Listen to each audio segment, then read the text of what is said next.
Simon Pierre Bimaï, maire de la commune de Ngambé. Notre commune a une forêt communale, c'est-à-dire une forêt communale Ngambé, Ndom et Nyanon. C'est une forêt intercommunale. Notre zone est une zone montagneuse. Nous sommes en pleine colline. Il n'est pas facile de faire une exploitation chez nous. L'appréciation que j'ai faite, c'est que la forêt est encadrée juridiquement. Ça permet que les prédateurs ne viennent pas s'abreuver. Et nous sommes à la phase, je peux dire, primaire.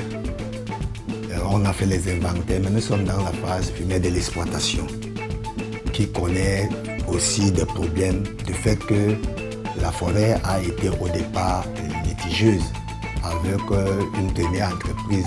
Donc nous avons hérité d'une forêt litigieuse.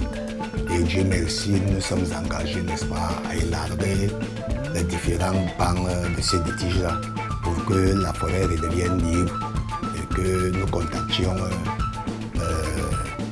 une entreprise pour nous accompagner. Parce qu'il y a 54 villages qui composent l'arrondissement. Tous les villages sont partis prenants dans cette forêt. Donc il n'était pas facile que les riverains le comprennent.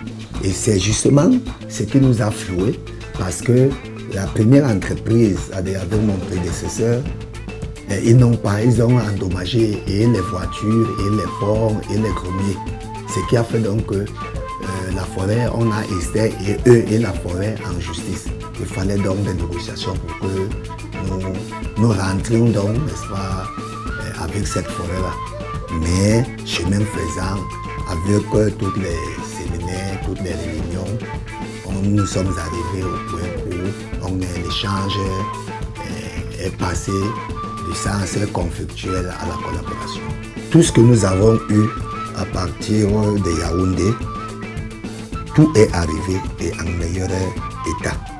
Nous avons eu les brouettes, nous avons eu les machettes, nous avons eu les chassés, nous avons eu ce que je pourrais appeler les bâches. Nous avons eu même les porte-tout.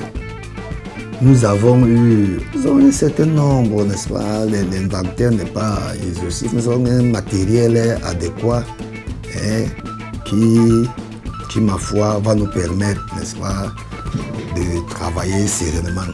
Aujourd'hui, nous devons prendre à cœur. Nous devons prendre à cœur et travailler dans le sens qu'il n'y ait pas assez de pertes, qu'il y ait des gains. C'est en dehors du fait qu'on coupe le bois est débité, le bois sort. Mais que sur place, les riverains puissent continuer à vivre, à s'occuper de la forêt et pourquoi pas à régénérer d'ici 30 ans les mêmes espèces. Disons que nous devons déjà a priori dire merci à l'État, c'est-à-dire par l'entremise de touchement du ministère de la faune, qui a si bien nous donné, n'est-ce pas, le titre de cette forêt. Nous demandons toujours à ces institutions, FAO, des primes, de continuer de nous encadrer, de nous accompagner. Parce que nous été elles, je ne crois pas que nous serions là où nous en sommes aujourd'hui. Donc nous disons merci à Fortuné et nous en demandons encore plus d'ouverture et plus d'écoute pour nos populations communales. Je suis Djoum Bimaï Alfred Emmanuel, le chef cellule forêt. En 2022, nous avons bénéficié de 4 ateliers de formation. Déjà, nous avons reçu 2 ateliers de formation à Misodo avec les CPF. Quand je pars en forêt, je sais ce que je dois faire.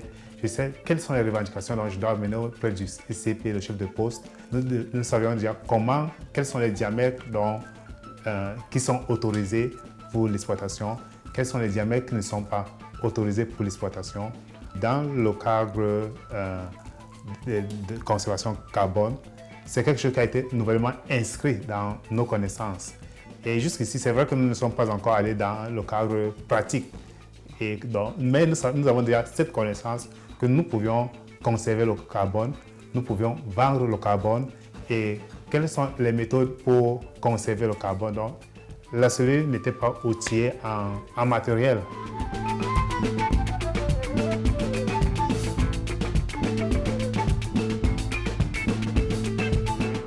Nous remercions vraiment la FAO parce qu'il nous a fourni des GPS. Nous partions en forêt d'une façon hasardeuse. Aujourd'hui, lorsque nous partons en forêt, nous savions quel est le point où nous voulons atteindre. Lorsque nous partons en forêt et que nous voulons travailler sur la fiche faune, nous pouvons relever toutes nos informations et venir les introduire dans la machine. Nous sommes vraiment satisfaits parce que non seulement nous avons bénéficié de la formation, nous avons eu un certain nombre de matériel qui nous permet de travailler et être à l'aise.